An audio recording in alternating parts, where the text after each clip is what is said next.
खरातच्या कारनाम्यांमुळे त्याच्या शालेय मित्रांची मान शर्मेनं खाली गेली. अशोक खरात 10वी नंतर गाव सोडून गेला होता.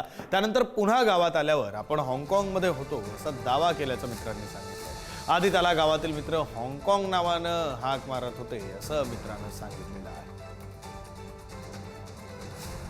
शाळेत शिकला, ज्या गावात शिकला ते कांडळवाली वावी हा सगळा जो परिसर आहे तो आता त्याच्या ह्या सगळ्या कारनाम्याने अवेग झालेला आहे.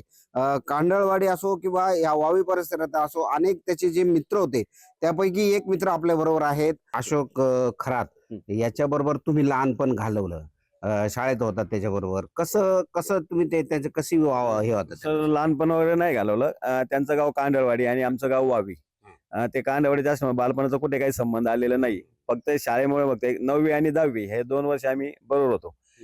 म्हणजे आता खरात अशोक खरात हे आमच्या पुढे होते, ते काही नापास होतो ते आमच्यापर्यंत आले. मार्च 83 ला आम्ही 10वीचे पेपर बरोबर दिलेले. किती नापास झाले ते?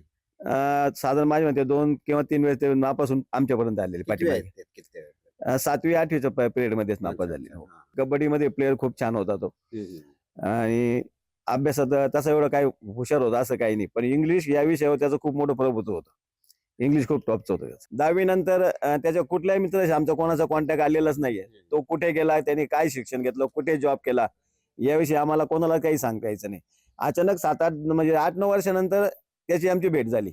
पण तेव्हा तो आला त्यावेळेस खूप अटेन्शन मध्ये होता. मग विचारायला का सर काय शिकलेला असेल, तर तो म्हणे मी नेव्हीमध्ये वगैरे होतो. आता तो प्रत्यक्ष नेव्हीमध्ये होता किंवा ना होता हे आम्हाला याविषयी काही सांगता येणार नाही. सर, प्रथम दर्शनी असं वाटतंय का आपला भारत देश हा स्त्री संस्कृतीला खूप मान देणारा देश आहे. आपण प्रत्येक वेळी स्त्रीला त्याचा आदर सत्कार मान सन्मान देतो, पण प्रत्यक्ष ही जे काही कृत्य पुढे आलेलं आहे हे कोणाच्या आमच्या वावी आणि वावी परिसराच्या कोणाच्या स्वप्नात देखील असं नव्हतं का असा हा प्रकार होऊ शकेल.